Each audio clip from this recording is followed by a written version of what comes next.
The paint was still wet on my canvas when my card declined. I stared at my phone, the notification glaring up at me like an accusation. Insufficient funds. I just checked my account yesterday. There had been over $47,000 in there. My entire life savings. I wiped my hands on my already paint-stained jeans and tried again. Same result. With trembling fingers, I opened my banking app. Balance, 0.00. My stomach dropped through the floor of my studio apartment. The paintbrush slipped from my fingers, leaving a streak of crimson across the worn hardwood. I couldn't breathe. Couldn't think. This had to be a mistake. I called the bank, pacing the length of my small apartment, stepping over canvases and supplies. The customer service rep's voice was professionally sympathetic as she confirmed what I already knew. Every penny had been transferred out yesterday afternoon. To another account, authorized with my credentials. But I didn't authorize anything, I whispered. I'm sorry, Ms. Winters, but the transfer was completed using your secure login and authentication code. My mind raced. Who would have access to... Oh, my family dinner last Sunday. My phone, left on the table when I went to help Mom in the kitchen. Angela hovering near my belongings, as always. I'd thought nothing of it. I hung up and immediately called my sister. Angela speaking. Her voice was crisp, professional. I could picture her at her desk in her corner office, manicured nails tapping impatiently. It's Tessa, I said, my voice surprisingly steady. Did you take my money? A pause. Not of guilt or surprise, but of annoyance. Oh, that. We had to make an executive decision about the family investments. Executive decision? That was everything I had. Don't be dramatic, Tessa. The opportunity Dad found was time-sensitive. We needed capital quickly. So you stole from me? My voice cracked. Borrowed, she corrected. It's a family investment. We're all benefiting. You didn't ask me. You didn't tell me. Because you would have said no. You always say no to the big opportunities. You're too cautious, too small-minded. This is going to triple our investment in 6 months. I gripped the phone so hard my knuckles went white. Put it back, Angela. Now. She sighed, the sound of someone dealing with an unreasonable child. I can't. The money's already invested, but don't worry. You'll thank us when the returns come in. I need that money now. For rent. For food. Oh, please. You've always been so dramatic. Just ask Dad for an advance on your share. I'm sure he'll float you a few hundred to tide you over. My free hand curled into a fist. I want to speak to Dad. He's in meetings all day. Look, I've got to run. We'll talk about this at Sunday dinner, okay? Love you. She hung up before I could respond. I stood frozen in the middle of my apartment, surrounded by half-finished paintings. The afternoon light slanted through my windows, illuminating dust motes and the life I'd built for myself. A life that had just been deemed worthless by my own family. My phone buzzed with a text. Michaela, my younger sister. Angela told me you're freaking out about the investment. Don't be such a baby. This is going to be huge for all of us. I didn't respond. Instead, I called my mother. Tessa, darling. She answered, her voice distant as always. I'm just heading into my book club. Mom, did you know about this? About taking my money? A pause. Your father mentioned something about consolidating family resources for a new venture. I don't get involved in the financial decisions. You know that. They emptied my account. Everything I had. Well, I'm sure your father knows what he's doing. He always does.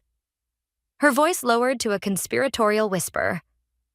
Though between us, maybe if you'd done something more substantial with your life than painting pictures, he would have consulted you. The familiar sting of her dismissal barely registered through my shock. I have to go, darling. We'll sort it all out on Sunday. Another call ended. Another door closed. I sank onto my paint-splattered stool, staring at the half-finished canvas before me. It was a commission that would have paid next month's rent. A commission I couldn't complete without supplies I now couldn't afford. My entire family had robbed me. and they expected me to show up for Sunday dinner like nothing had happened. I looked around my studio, the only place I'd ever felt truly myself, the only space I'd created without their interference or judgment. And now even this was at risk. My phone buzzed again. A final text, from my father this time. "Stop bothering everyone.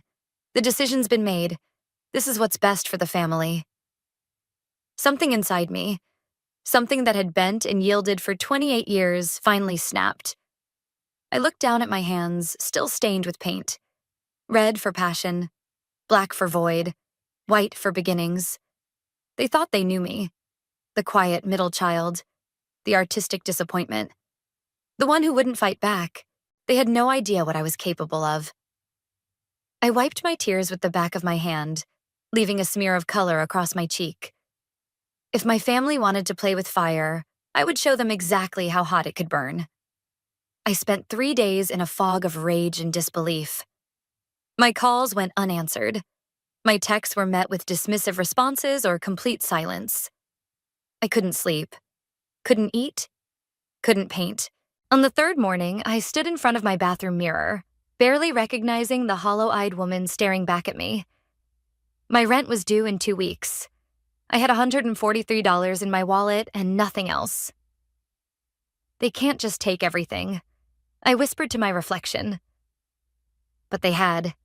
I called in sick to the gallery where I worked part-time, then pulled out my laptop. If my family wouldn't answer my calls, I'd find another way to understand what had happened. 5 hours later, my eyes burned from staring at the screen. I'd found nothing about any major investment opportunity in my father's company records. Nothing in the business news.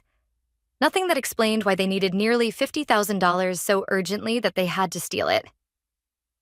What I did find was an Instagram post from Angela. Her lounging on a yacht, champagne in hand, captioned, "Celebrating our newest venture. Blessed Nyackshire family first." Posted the day after they drained my account. I slammed my laptop shut and grabbed my keys. I needed air. Needed to walk until my legs gave out or my mind cleared. Whichever came first. The coffee shop 6 blocks from my apartment had always been my refuge. Tucked between a bookstore and a vintage clothing shop, it was quiet enough to think, but busy enough to disappear into. I ordered the cheapest thing on the menu and took a seat by the window. Tessa? Tessa Winters? I looked up to see a vaguely familiar face. Dark hair, intense eyes, the shadow of stubble along his jaw. "Sorry," he said. "You probably don't remember me. Louis Reyes? We met at your father's holiday party last year." The memory surfaced slowly. Louis had been one of the tech consultants my father had hired.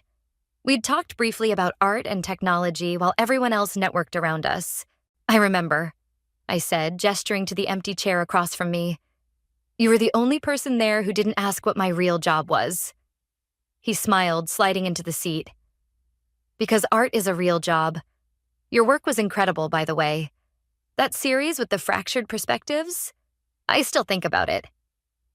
For the first time in days, I felt something other than anger or despair. "Thank you." Louis studied my face. "Are you okay? You look like I haven't slept in 3 days." I attempted a smile. "That obvious, huh?" "More like someone who's been punched in the gut and is still trying to breathe." He leaned forward. "I know that look. I've worn it myself." Something in his tone made me pause. "What happened to you?" His eyes darkened. "Your father happened." My coffee went cold as Louis told me his story. He'd developed a security algorithm that my father had claimed was worthless, then secretly patented a suspiciously similar version 6 months later. Louis had been quietly pushed out of the company, his reputation damaged by rumors of instability and poor work ethic. "He took everything I'd built," Louis said, his voice low, "and there wasn't a damn thing I could do about it." I felt sick. My family just stole my entire savings, nearly $50,000. They didn't even ask, just took it. Louis didn't look surprised. "Let me guess, for some amazing investment opportunity? Time-sensitive, couldn't wait for your approval?" I stared at him. "How did you know?" Because that's what Maximus does. He finds people with resources he wants and he takes them. Usually legally, always ruthlessly. My phone buzzed. A text from Michaela. "You're still coming to Sunday dinner, right? Mom's making your favorite.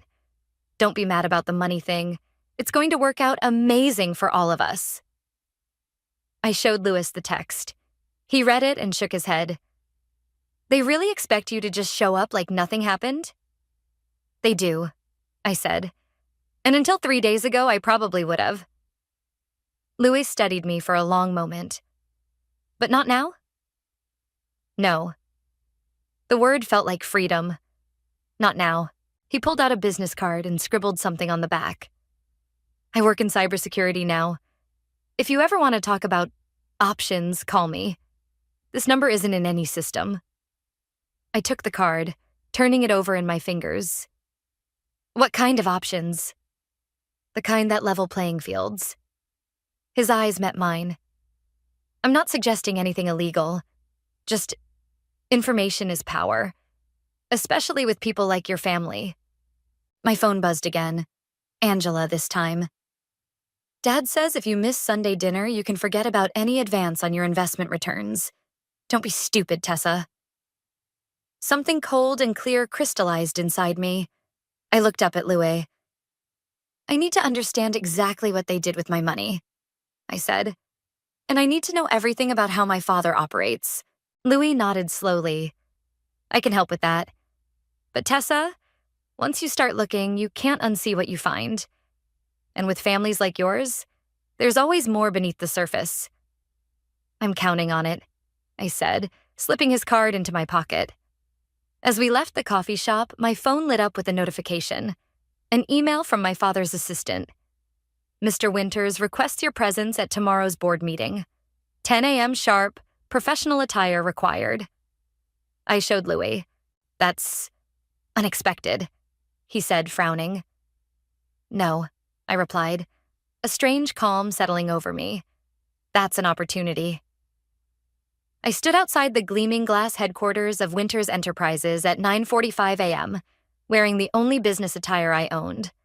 A charcoal pencil skirt and cream blouse I'd bought for gallery openings. My hands wouldn't stop trembling, so I shoved them into my pockets, fingers wrapping around Louis's business card like a talisman. Last night, we'd stayed up until 3 a.m. in his apartment, surrounded by computer screens and takeout containers.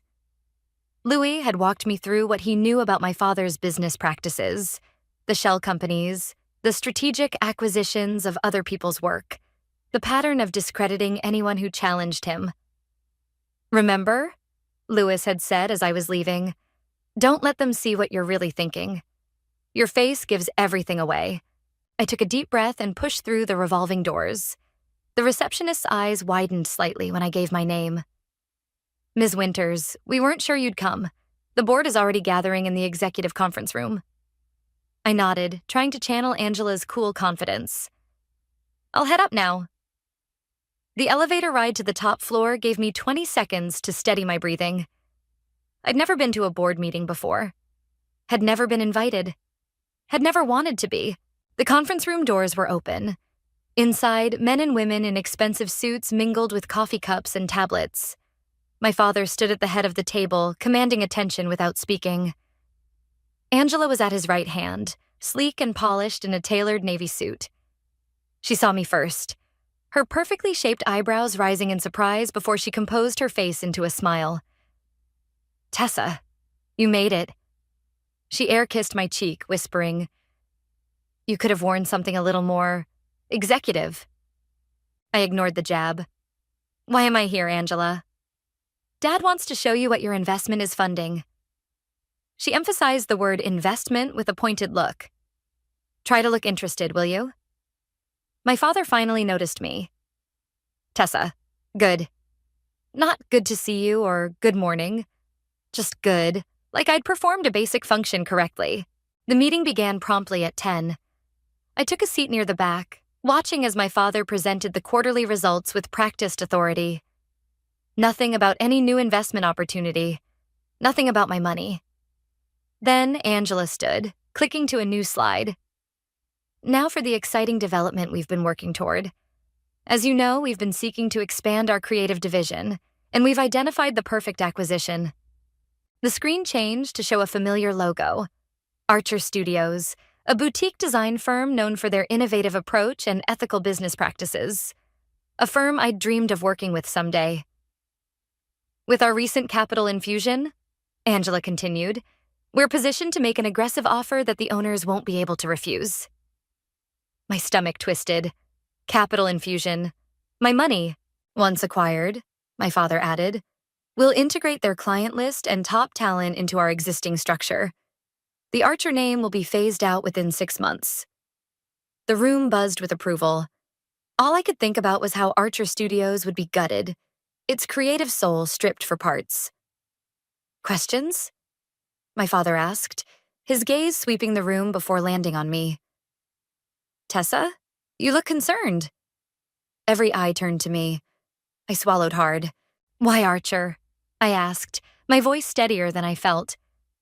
Their value is in their creative independence and ethical reputation. If you absorb them, you destroy what makes them valuable. A ripple of uncomfortable silence. My father's jaw tightened. This is business, not art school, he said dismissively. Their value is in their client relationships and intellectual property, which we will retain. And their people? I pressed. The designers who created that value? Angela jumped in smoothly. We'll keep the ones who align with our culture. The rest will receive generous severance packages. The discussion moved on. I sat in stunned silence, watching my family plot the destruction of something beautiful for profit. And they'd used my money that represented years of work and sacrifice, to do it. After the meeting, my father beckoned me into his office. Angela followed, closing the door behind us. What was that? He demanded. I was asking legitimate questions, I said. You were undermining our strategy in front of the board. He leaned against his desk. I brought you here to show you what real business looks like, what real success looks like. Not whatever it is you do in that studio of yours. The familiar pain of his dismissal washed over me. I'd spent my life seeking his approval, and he'd spent his making sure I knew I'd never earn it. Is that why you took my money? To teach me a lesson? We've been through this, Angela interjected. It's an investment opportunity that will benefit all of us. By destroying a creative company that actually stands for something? My father's expression hardened. This sentimentality is exactly why you're not involved in family business decisions. You lack perspective. And you lack basic decency. I shot back, surprising myself with my boldness. You stole from me. Borrowed, Angela corrected again. Without permission. That's theft. My father sighed heavily. You want your money back? Fine. I'll have accounting cut you a check, minus the family management fee, of course. But understand this. You'll be excluded from all future family investments. When this deal quadruples our portfolio, you'll get nothing. I stared at him, finally seeing clearly. This wasn't about an investment opportunity. This was about control, about keeping me dependent and grateful. I want my full amount returned, I said quietly. Today, Angela laughed. That's not how this works, little sister. My phone buzzed in my pocket. A text from Lewis. Found something. Big. Call me when you're out. I looked up at my father and sister, these strangers who shared my blood. You're right, Angela, I said, moving toward the door. That's not how this works anymore. They're laundering money. Lewis's voice was tight as he paced his small living room. That's what I found. I sat frozen on his couch, staring at the documents spread across his coffee table.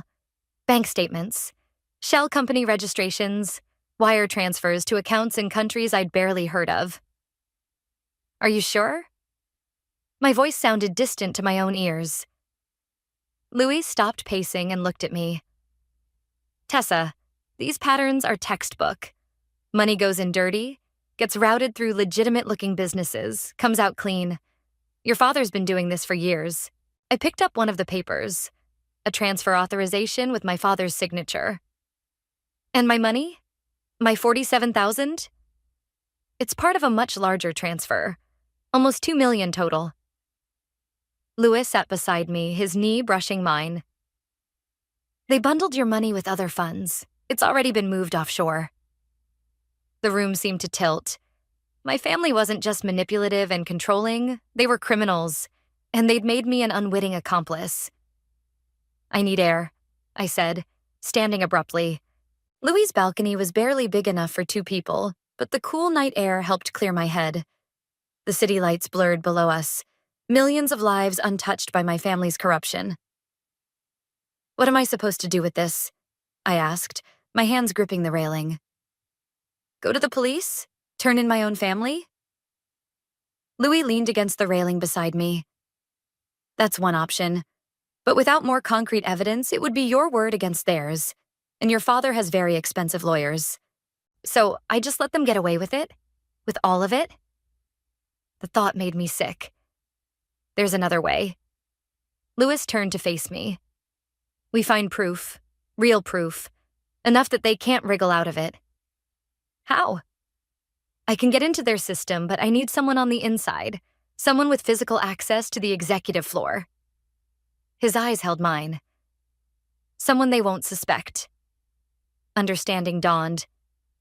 You want me to spy on my family. I want you to get justice.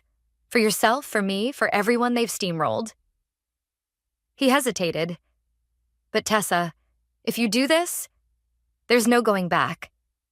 Your relationship with your family will never be the same. I laughed, the sound brittle in the night air. What relationship? They stole from me, Louis. They've been dismissing me my entire life. This is different. This is active betrayal. I thought about my mother's cold indifference, my father's contempt, Angela's manipulations, Michaela's blind loyalty to them all. Maybe betrayal is exactly what they deserve, I said quietly. Back inside, Louis outlined what we would need. Access to my father's private server, copies of certain documents, recordings of key conversations. It would take time, patience, perfect timing. Sunday dinner, I said suddenly. I'll start this Sunday. Louis looked concerned. Are you sure you're ready? No, I wasn't ready. I wasn't ready to smile across the table at people who had stolen from me. Wasn't ready to pretend I didn't know they were criminals, but I nodded anyway. I need to do this. The next morning, I texted Angela. I'll be at dinner Sunday. Tell Dad I want to talk about getting more involved in the family business. Her response came immediately. About time. Dad will be thrilled. Wear something professional. I closed my eyes, letting the rage wash through me. They thought I was capitulating. Coming back to the fold, tail between my legs. Let them think that. I spent the next 3 days preparing. Louis gave me a modified phone with special software and taught me how to use it. We practiced scenarios, anticipated questions. I memorized details about offshore accounts and shell companies so I could recognize them in conversation. On Sunday morning, I stood in front of my closet staring at my options. Professional, Angela had said. I pulled out a simple black dress, modest, forgettable. Perfect for someone who didn't want to be noticed too closely. As I was getting ready to leave, my phone rang. Unknown number. Hello? Is this Tessa Winters? A man's voice, unfamiliar. Who's asking? My name is Khalil. I'm head of security for your father's company. My heart stuttered. Had we been discovered already? What can I do for you, Khalil? I noticed some unusual access attempts on our system yesterday. Nothing got through, but the pattern was interesting. I gripped the phone tighter. I don't understand what this has to do with me. Probably nothing. His tone was casual, but something in it made me uneasy. Just doing my due diligence. Your father takes security very seriously. I'm sure he does. A pause. Enjoy your family dinner tonight, Ms. Winters. The line went dead. I immediately called Louis. Someone named Khalil just called me, I said when he answered. He knows something. Louis cursed under his breath. Khalil Nassar. He's good, really good. If he's watching, we need to be extra careful. Should we call it off? No, but we need to change tactics. Lewis's voice was tense. He'll be monitoring digital access points. We need to focus on physical evidence first. I checked the time. 2 hours until dinner. I can do this, I said, more to myself than to Lewis. Tessa. His voice softened. You don't have to. We can find another way. I thought about my empty bank account, about Archer Studios being gutted for parts, about years of being dismissed and devalued. No, I said firmly. I'm done letting them take from me. It's my turn now. As I hung up, a text came through from Michaela. Can't wait to see you tonight. Mom's making that pasta you love. Everything's going to be just like it used to be. I stared at her message, a cold clarity settling over me. Nothing would ever be like it used to be. And for the first time in my life, that felt like a good thing. My mother's house smelled like garlic and expensive perfume. I stood on the doorstep, heart hammering against my ribs, Lewis's voice echoing in my head. Get what you can without raising suspicion. Focus on physical evidence. Watch for Khalil. I rang the doorbell, adjusting the small recording device hidden in my bracelet. Michaela flung the door open, her face lighting up. Tessa, you came! She pulled me into a hug, her familiar vanilla scent enveloping me. For a split second, I almost forgot why I was there. Almost. Of course I came, I said, returning her hug with practiced warmth. It's family dinner. The dining room was set with the good china, the kind reserved for impressing guests or celebrating victories. Angela was already there, typing on her phone.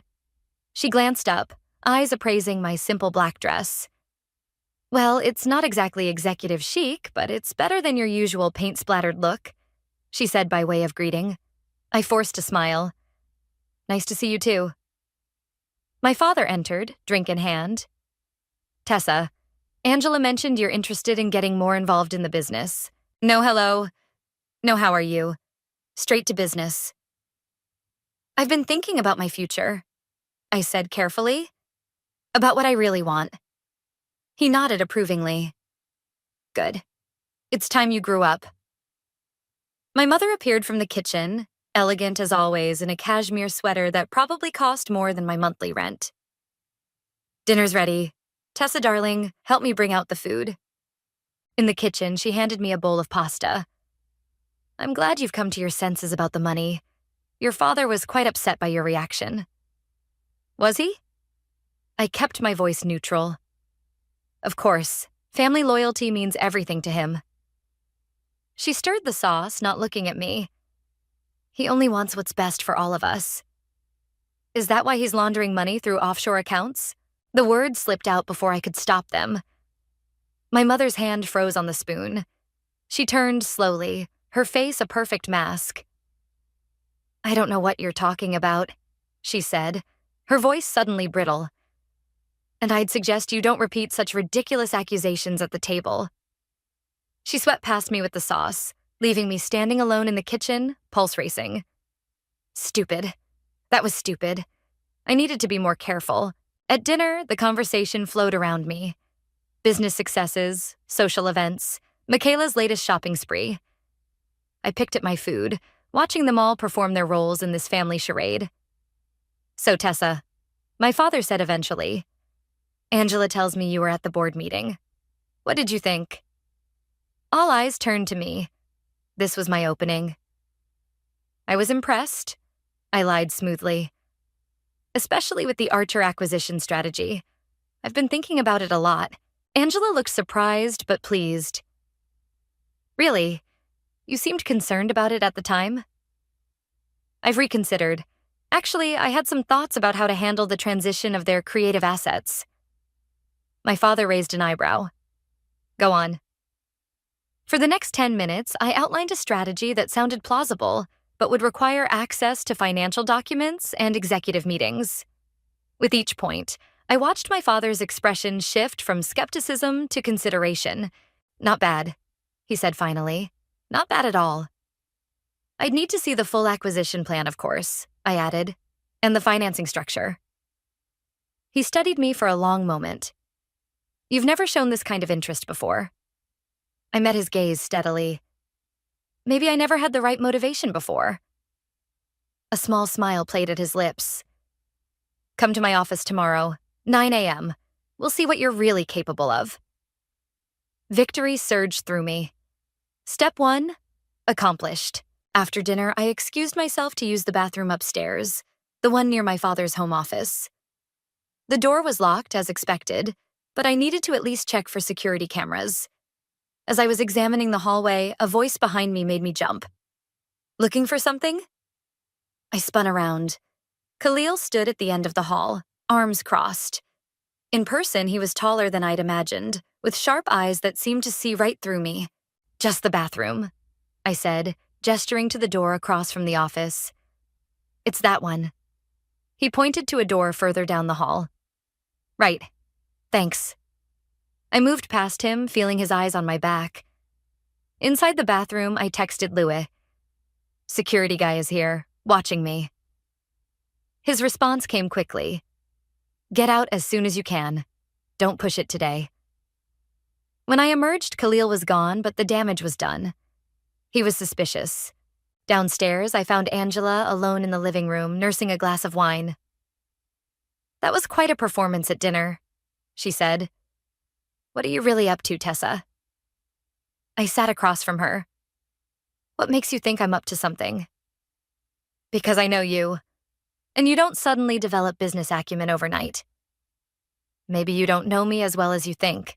She leaned forward. "Let me be clear. Dad might be intrigued by your little transformation, but I'm not. This is my territory, my future. Don't get in my way." The threat hung in the air between us. For the first time, I saw real fear behind her perfect facade.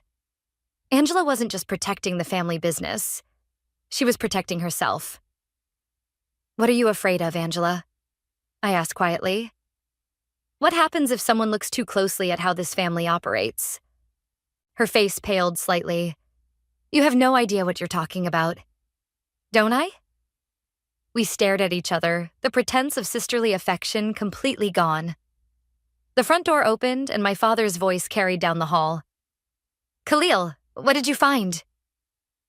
Angela's eyes widened fractionally. I stood up, heart pounding. "I should go," I said. "Big day tomorrow, 9 a.m., right?" As I gathered my things, I heard Khalil's low voice. "We need to talk about your daughter, sir." I slipped out the side door, the night air cool against my flushed skin. I had what I needed, an invitation to the inner circle. But at what cost? The game had changed. They were watching me now. And I was running out of time. He knows something's off. I paced Louis's living room at midnight, still in my dinner clothes. The way Khalil looked at me, like he was cataloging every movement, every word. Louis typed furiously on his laptop. "We need to accelerate the timeline. Your father's giving you access tomorrow. That's our window. And if Khalil is watching, if he's monitoring everything I do, then we get creative." Louis looked up, his expression grim. "Tessa, we found something else. The Archer acquisition? It's worse than we thought." He turned his laptop toward me. On the screen was an email from my father to Angela, dated 3 weeks ago. "A has agreed to our terms. Once paperwork is signed, liquidate all assets immediately.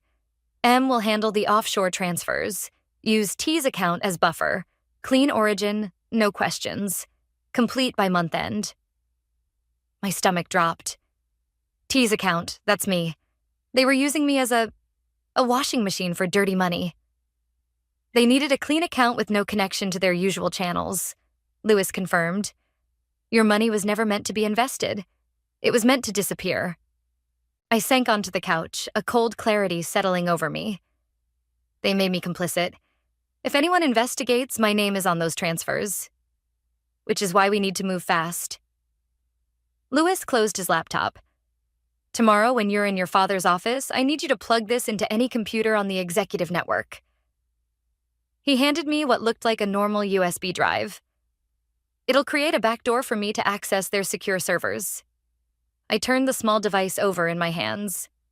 And then what? Then we get everything. The whole operation. Enough evidence to force them to return your money and keep them from destroying Archer. And enough to send my family to prison, I added quietly. Lewis didn't deny it. That's your choice, Tessa. How far you want to take this? I barely slept that night, tossing between rage and doubt. By morning, my resolve had hardened into something cold and sharp. I dressed carefully in a borrowed suit from Lewis's ex-girlfriend, something Angela would approve of. Professional, polished, the perfect disguise. The USB drive felt like a live grenade in my purse as I walked into Winters Enterprises at precisely 9 a.m. My father's executive assistant greeted me with surprise. Ms. Winters, your father's expecting you, but he's running late. He asked if you could wait in the conference room. The Archer team will be here at 10. My heart skipped. The Archer team is coming today? Final negotiations. She smiled conspiratorially. Between us, it's a done deal. Your father never loses. The conference room was empty. I sat at the massive table, staring at the computer terminal built into its center. A perfect opportunity, if I could access it. I glanced at the door. No one watching. I pulled out the USB drive. I wouldn't do that if I were you. I froze. Khalil stood in the doorway, arms crossed. This isn't what it looks like, I said automatically. He closed the door behind him. It looks like you're about to insert unauthorized hardware into a secure system, which is exactly what it is.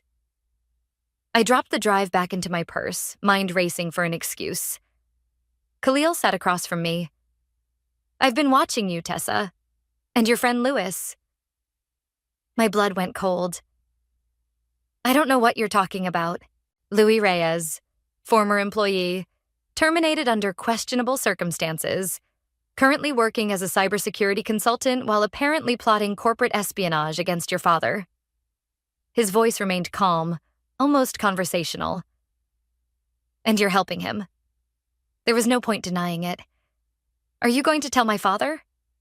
That depends. He leaned forward. On why you're doing this. The question caught me off guard. They stole from me, used me, lied to me. And now you want revenge. I want justice, I corrected, and my money back. Khalil studied me for a long moment. 2 months ago, I flagged some unusual transactions for your father. Large sums moving through unconventional channels. He told me it was a special project and to ignore similar patterns in the future. He paused. I didn't feel comfortable with that. I stared at him, understanding slowly dawning. You're not here to stop me. I'm here to make sure you don't get caught. He said quietly. What your family is doing with Archer, and with other companies before them, it isn't right. But if you use that drive, they'll trace it back to you within hours. Then what do I do? I whispered. Khalil pulled out his own drive. Use this instead. It's clean, untraceable, and will give your friend what he needs without leading back to either of you. I hesitated. Why would you help me? Because I've spent 3 years protecting your father's empire, and I've seen enough to know it needs to be dismantled. He placed the drive on the table between us. But understand this. Once you start this, there's no controlling where it ends. Your entire family could face serious charges. The weight of his words settled on my shoulders. This wasn't just about my money anymore. It was about years of corruption, of people being used and discarded. I understand, I said, taking his drive. Khalil nodded once. The system will be unlocked for exactly 2 minutes when the meeting starts. Your father always begins by showing the same presentation. That's your window. Footsteps sounded in the hallway. Khalil stood quickly. One more thing, he said, voice low and urgent. There's a company jet scheduled for tomorrow morning. Your father, Angela, and several board members. Private airstrip, invitation only. Where are they going? The Caymans, one-way tickets. His eyes met mine. Whatever you're planning, do it today. By tomorrow, they'll be gone, and so will any money they control. The door opened. My father entered, followed by Angela and several executives I recognized from the board meeting. "Tessa," my father said, looking between Khalil and me with narrowed eyes. "I see you've met our head of security." "Just introducing myself," Khalil said smoothly. "Explaining our protocols." Angela gave me a suspicious look. "The Archer team will be here any minute. Try not to say anything artistic." As everyone took their seats, I felt the drive in my pocket. One chance. Today. Before they disappeared with everything, my phone buzzed with a text from Louis. "In position. Ready when you are." I looked up to see my father watching me, a calculating expression on his face. For the first time in my life, I didn't flinch away from his gaze. The game was ending today, one way or another. The Archer team arrived looking nothing like I expected. No sleek suits or power ties, just 3 people in casual business attire, with the quiet confidence of people who believe in what they create. Their lead designer, a woman named Danny, had the calloused fingertips of someone who still worked with her hands.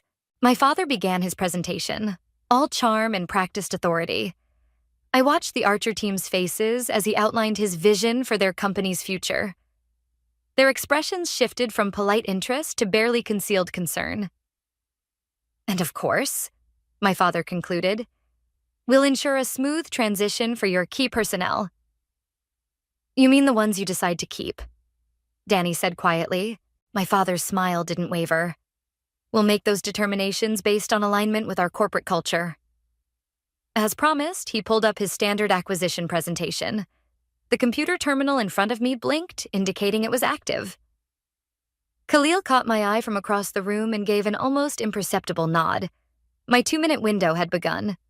I leaned forward, pretending to take notes while sliding the drive into the USB port beneath the table. A small light flashed green. Connected. "Excuse me," Angela interrupted, staring directly at me. "Tessa, what are you doing?" Every head turned toward me. My fingers froze on the keyboard. "Taking notes," I said, forcing a smile. "I want to learn how this works." She narrowed her eyes but didn't push further. The presentation continued. My phone vibrated silently. "Louis, we're in 60 seconds to download." I glanced at the Archer team, at the resignation already settling into their postures. They'd built something meaningful, and they were about to watch it be dismantled for parts. Just like I'd been. My phone buzzed again. "Download complete. You need to get out now." I removed the drive, tucking it safely into my pocket. Now I just needed to excuse myself and, "Before we proceed to the paperwork," my father said, "I believe my daughter has some thoughts on the creative transition. Tessa?" Every eye in the room turned to me. This wasn't part of the plan. I wasn't supposed to speak. I glanced at Khalil, who gave me the slightest shrug. No help there. I stood slowly, buying time. "Thank you, Father. I've been studying Archer's portfolio extensively." Angela watched me like a hawk, suspicion radiating from her.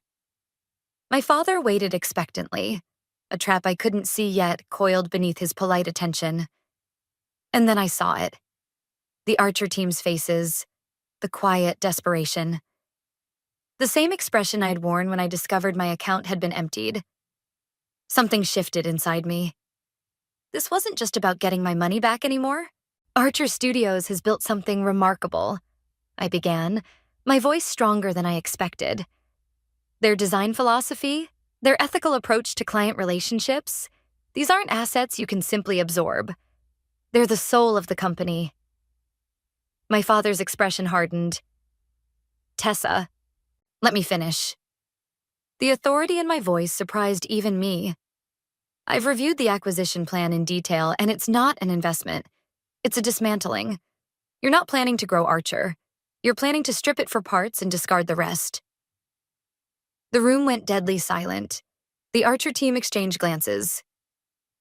"That's enough," my father said, his voice dangerously quiet. "No, it's not." I turned to the Archer team. "They're using shell companies to move money offshore. Once they acquire you, they'll liquidate your assets immediately. It's all happening tomorrow. They have a private jet ready to take them to the Caymans. Angela stood abruptly. This is ridiculous. Tessa clearly doesn't understand business strategy. I understand perfectly, I countered, pulling out my phone. In fact, I have the emails where you and Dad discuss using my account as a clean origin for funds, where you plan the liquidation of Archer's assets, where you discuss the offshore transfers. My father's face went white. Where did you get those? From your secure server. I met his gaze steadily. The same server where you keep records of all your other acquisitions, all your other victims. You had no right. He hissed. Neither did you when you stole from me. The Archer team was on their feet now, gathering their materials. I think we're done here, Danny said. Sit down, my father ordered. This meeting isn't over. Yes, it is. I stepped between them and my father. And so is this entire operation. Angela grabbed my arm, her nails digging into my skin. Do you have any idea what you've done? She whispered furiously. I pulled free. Exactly what you taught me to do. Take what I want and destroy anyone who gets in my way. My father stood, his rage barely contained. Security will escort you out of the building, now. That won't be necessary. Khalil stepped forward. Ms. Winters isn't the one who needs to leave. The conference room door opened. 2 men in suits entered, not company security. Maximus Winters? One of them asked, though it clearly wasn't a question. We're with the Financial Crimes Enforcement Network. We need you and Angela Winters to come with us. My father's face contorted with fury as he looked from the agents to me. You did this. No, I said quietly. You did this. I just stopped looking the other way. As the agents led my father and sister out, Angela turned back to me. You're still our family, she said, her voice breaking slightly. How could you do this to your own family? For a moment, just a moment, doubt crept in. These were the people who had raised me, shaped me, defined my world for 28 years. Was I really capable of bringing them down? Then I remembered my empty bank account, the dismissal in my father's eyes, the casual cruelty that had been our family's currency for as long as I could remember. Family doesn't steal from family, I said simply. Family doesn't use family as a pawn in their criminal schemes. As they disappeared down the hallway, the Archer team approached me. Thank you, Danny said.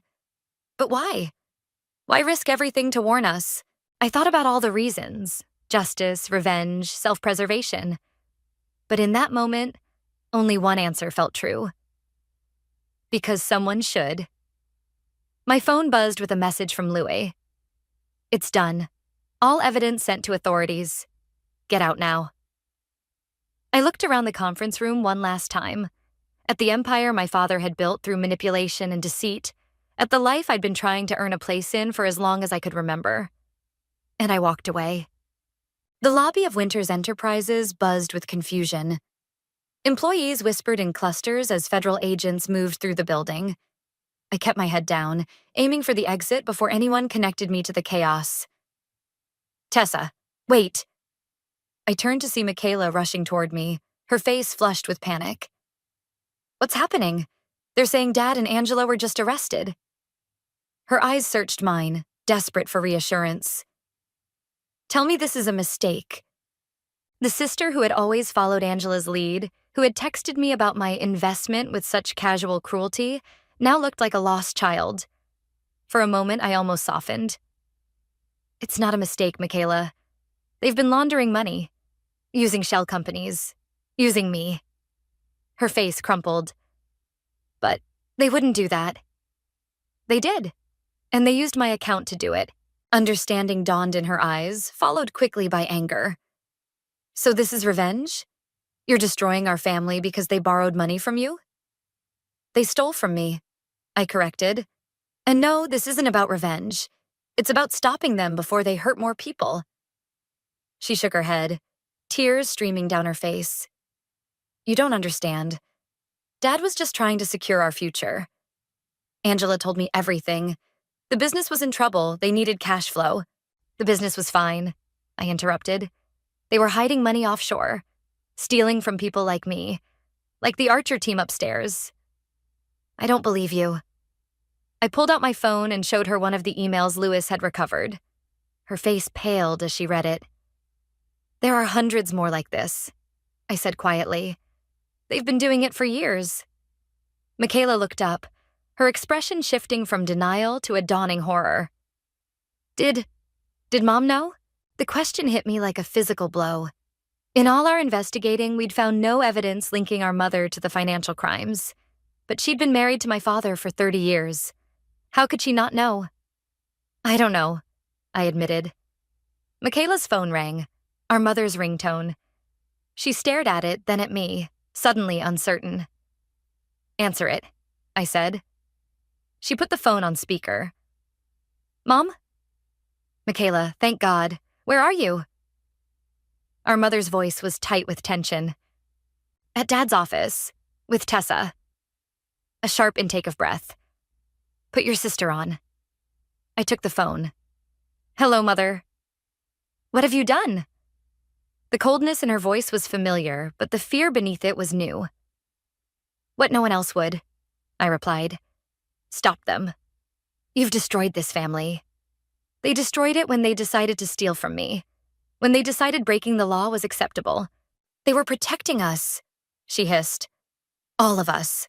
Do you think your father's business was built on playing nice? On following every petty rule? This world eats people who play by the rules, Tessa. And there it was. The truth I'd always suspected but never wanted to believe. She'd known, all along. Where are you now? I asked. A pause. Why? Because federal agents are probably looking for you too. I'm at the airstrip, she said after a moment. Your father's jet. We were supposed to take a trip. To the Caymans. One-way tickets. They're not coming, Mother. Another pause, longer this time. I know. The line went dead. I handed the phone back to Michaela, who stared at me with new eyes. She knew, Michaela whispered. All this time. Yes. What happens now?